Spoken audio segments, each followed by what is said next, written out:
오늘 우리가 읽은 본문에는 이스라엘의 세 번째 사사인 삼갈이 등장합니다. 이 삼갈에 대한 내용은 매우 적기 때문에 소사사라고 불립니다. 소사사라고 불립니다. 사사기에는 공식적인 삼갈의 행적에 대해 고작 한 절만 기록을 하고 있습니다. 그래서 삼갈에 대한 정보를 얻기가 너무나도 제한적입니다. 다만 사사기 5장을 보면 드보라의 노래가 나오는데 거기에 삼갈에 대한 내용이 나옵니다.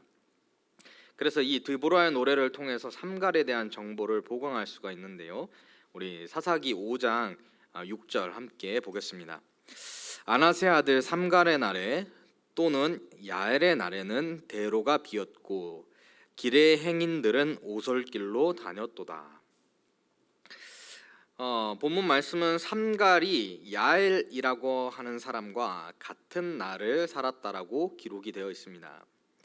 이 야엘은 드보라가 사사로 쓰임 받는 당시에 이스라엘의 원수인 시스라라고 하는 장군을 쳐서 죽인 이방 여인입니다.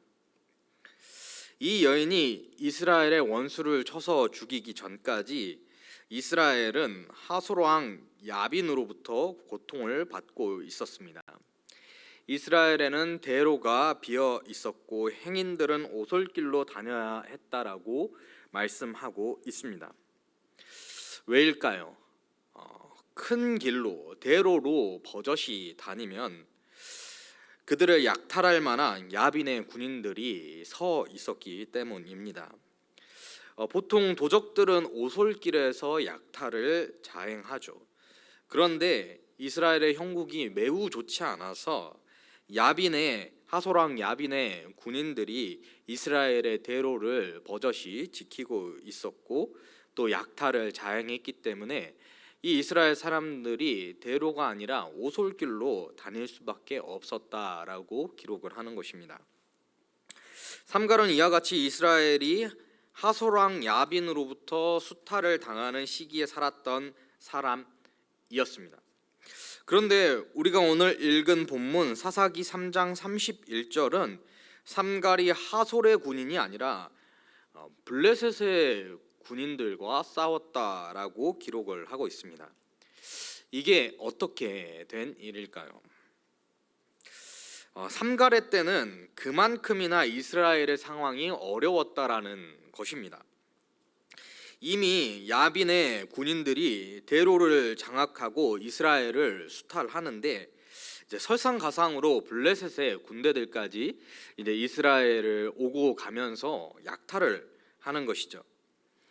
구한말 조선에 일본이 조선을 약탈하고 또 청나라도 약탈하고 러시아도 약탈하고 온갖 열강들이 와서 약탈을 자행했죠. 약탈이 한 나라로부터 자행되는 것이 아니라 이중 삼중으로 자행되던 이 구한말의 때를 생각해 보면 이스라엘이 이와 비슷한 상황이었다라는 것을 우리는 생각해 볼 수 있습니다. 더 자세히 상황을 파악해 보기 위해서 우리 사사기 4장 1절에서 3절 말씀을 함께 보겠습니다. 에웃이 죽으니 이스라엘 자손이 또 여호와의 목전에 악을 행하매 여호와께서 하솔에서 통치하는 가나안 왕 야빈의 손에 그들을 파셨으니 그의 군대 장관은 하로셋 학고임에 거주하는 시스라요 야빈 왕은 철병대 900대가 있어 20년 동안 이스라엘 자손을 심히 학대했으므로 이스라엘 자손이 여호와께 부르짖었더라. 아멘. 이 사사기 4장 1절에서 3절을 보면은 왜 이스라엘이 이와 같이 어려운 상황을 당하게 되었는지를 우리는 볼 수가 있습니다. 두 번째 사사인 에웃이 죽은 이후에 이스라엘 자손이 또 여호와의 목전에 악을 행했기 때문입니다. 하나님께서는 이스라엘 백성들이 악을 자행하자 하솔 왕 야빈을 통하여서 그들을 징계하고자 하셨습니다. 그런데 이 본문에는 블레셋에 대한 언급이 없습니다. 이 말씀은 곧 하나님께서 이 악을 행하는 이스라엘 백성들을 하솔왕 야빈을 통하여서 징계하시겠다라고 하는 뜻을 가지셨습니다. 그런데 블레셋까지 그들을 치는 도구로 사용할 것은 아니었던 것이지요. 즉 하나님의 징계의 매는 하솔왕 야빈까지였습니다. 하나님께서는 그 뜻하신 것보다 징계가 가중되는 것을 원치는 않으셨습니다. 그래서 하솔왕 야빈은 그대로 두되 블레셋은 물리치기로 하셨습니다. 그래서 하나님께서 삼갈을 사용하신 것입니다. 그런데 이 삼갈이라고 하는 사람을 주목할 필요가 있습니다. 이 삼갈을 소개하는 오늘 본문 사사기 3장 31절을 우리 함께 보겠습니다. 함께 읽습니다. 에훗 후에는 아낫의 아들 삼갈이 있어 소모는 막대기로 블레셋 사람 600명을 죽였고 그도 이스라엘을 구원하였더라. 이 본문에는 그가 어느 지파 사람인지 기록을 하고 있지 않습니다. 그리고 이 삼갈이라고 하는 그의 이름은 이스라엘식 이름이 아닙니다. 더욱이 그는 아낫의 아들이라고 하였습니다. 이 아낫은 가나안의 전쟁의 신입니다. 그의 아버지의 이름이 만약 아낫이라면은 아낫 신을 열렬히 섬기는 아버지 밑에서 이 삼갈이 자랐다라는 것을 우리는 생각해 볼 수가 있습니다. 그러니 삼갈은 우상 숭배의 가정 문화에서 영향을 받았을 것이라고 우리는 유추해 볼 수 있는 것이죠. 또 고고학적 자료에 따르면은 고대에는 아낫의 아들이라고 하는 용병 집단이 있었다라고 합니다. 그러니 삼갈은 이 용병 집단의 일원일 수도 있는 것이죠. 그런데 이 용병 집단은 가나안 전쟁의 신인 아낫의 이름을 그들의 이름으로 사용하고 있습니다. 그만큼이나 그들은 싸우기를 여호와 신앙으로 싸우는 것이 아니라 가나안 이방 신을 앞세우고 싸우고 있었다라는 것을 우리는 생각해 볼 수가 있습니다. 그래서 이 삼갈이라고 하는 사람이 아낫이라고 하는 아버지를 둔 그 가정에서 자라난 사람으로 보든지 혹은 아낫의 아들이라고 하는 이 용병 집단에서 싸우는 용병이었던지 두 가지 어떤 선택을 하든지 이 삼갈이라고 하는 사람이 여호와 신앙을 강력하게 가지고 있는 사람일 수는 없다라는 점을 우리는 이 사람이 아낫의 아들이라는 이름을 통하여서 알 수가 있습니다. 그리고 이 삼갈이 이방인일 것이라고 생각하는 신학자들이 대다수입니다. 그런데 이 삼갈을 하나님께서 사용하시는 것입니다. 하나님께서 이스라엘을 블레셋에서 구원을 하시는데 삼갈을 사용하신 것이죠.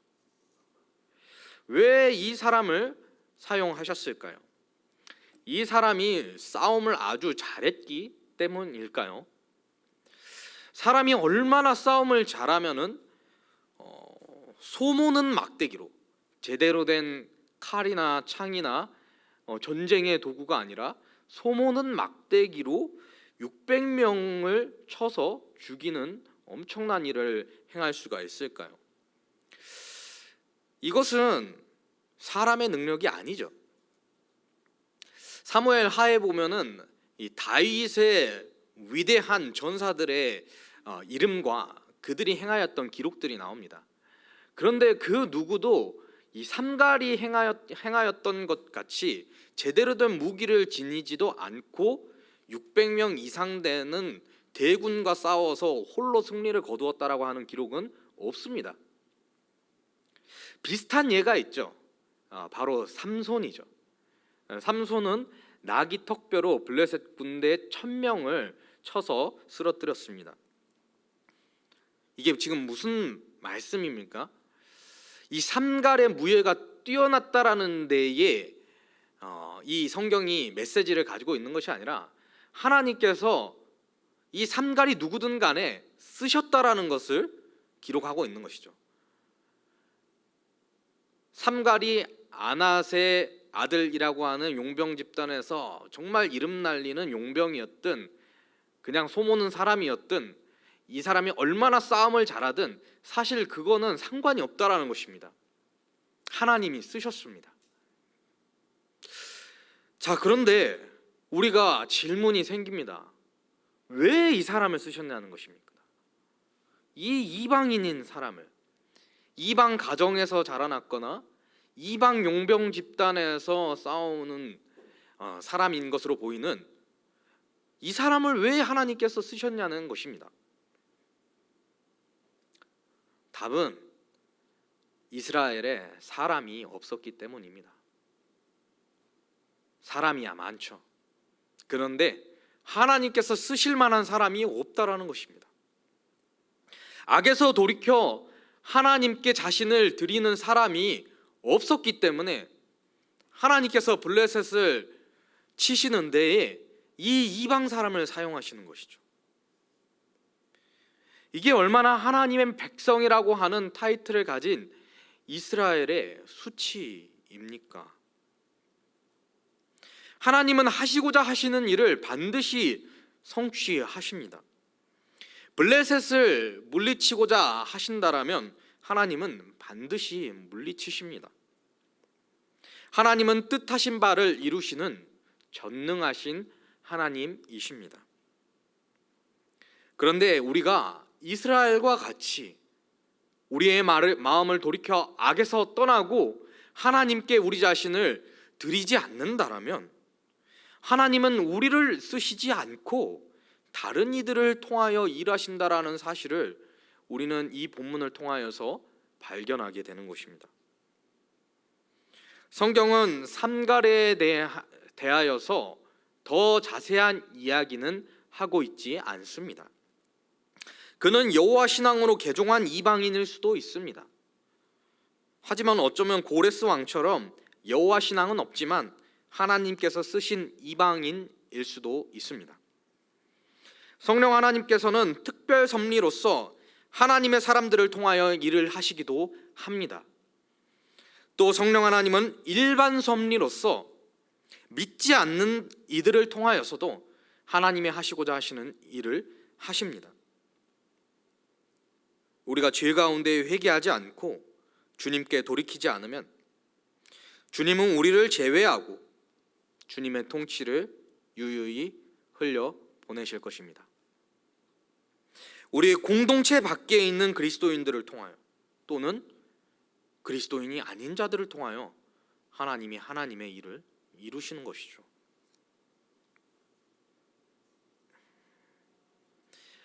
교회는 망하지 않는다.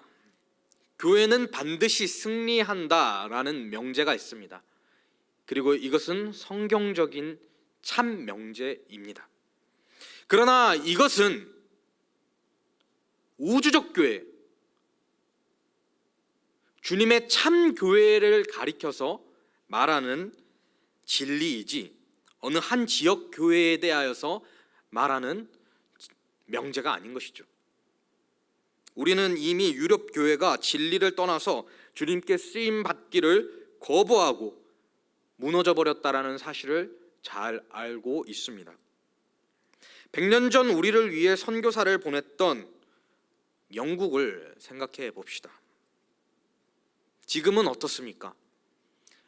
오히려 하나님께서 쓰실 사람이 없어서 밖에서 하나님의 일을 할 사람들을 구해야 하는 상황입니다. 선교사가 필요한 나라가 되어버렸습니다. 그래서 우리 교회도 영국에 선교사님을 파송하였죠.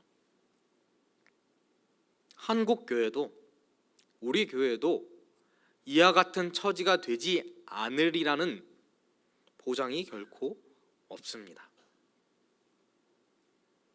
주님이 보시기에 쓰실 만한 사람이 없어서 지금 여기서 해야 할 일이 있는데 이 사람들을 위하여서 해야 하는 일들이 있는데 지금 여기 있는 사람들 중에서 주님이 쓰실 만한 사람이 없어서 외부에서 주님의 사람들을 끌어오시거나 혹은 믿음이 없는 자연인들을 사용하셔야만 하는 상황이 발생한다면 얼마나 우리가 주님 앞에 면목이 없습니까? 그리고 우리 자신은 얼마나 비참한 사람들이 되는 것입니까?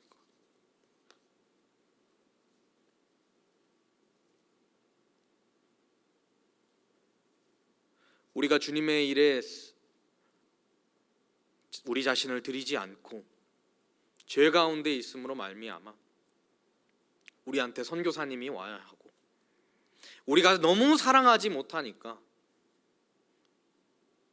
나라의 복지가 교회가 사랑해야 하는 것을 대신하고, 우리가 너무 사랑하지 못하니까 이 사랑이 필요한 이 자리에 주님을 믿지 않는 타 종교 사람들이 와서 섬김을 해야 이 지역 가운데 사랑이, 주님의 사랑이 성취되는 방식으로 주님의 일들이 일어난다면 지금 우리는 도대체 무엇을 하고 있는 것일까요?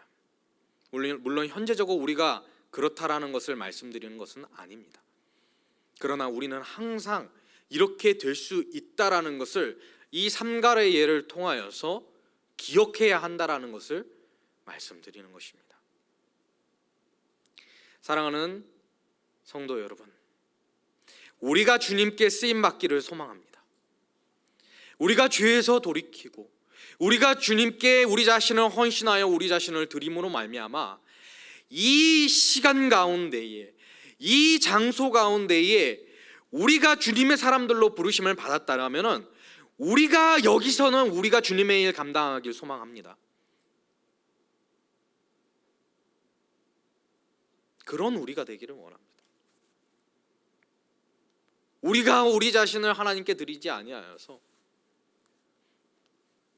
지금 우리가 인도에 파송 보낸 선교사님, 세네갈에 파송 보낸 선교사님, 하나님께서 선한 일을 이루셔서 그 인도에서 세네갈에서 하나님의 일들이 일어나고 거기서 부흥이 일어났는데, 저 한국에는, 저 장위동에는 지금 주님의 역사가 전혀 일어나지 못하고 교회가 쇠락하고 있더라 해서 세네갈에서 인도에서 우리를 위하여서 선교사님을 보낸다라고 하는 그것이 우리의 미래라면은 얼마나 끔찍합니까?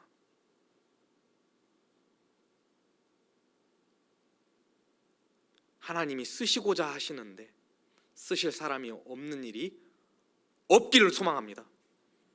우리가 쓰임 받기를 원합니다. 우리 다음 세대가 쓰임 받기를 원합니다.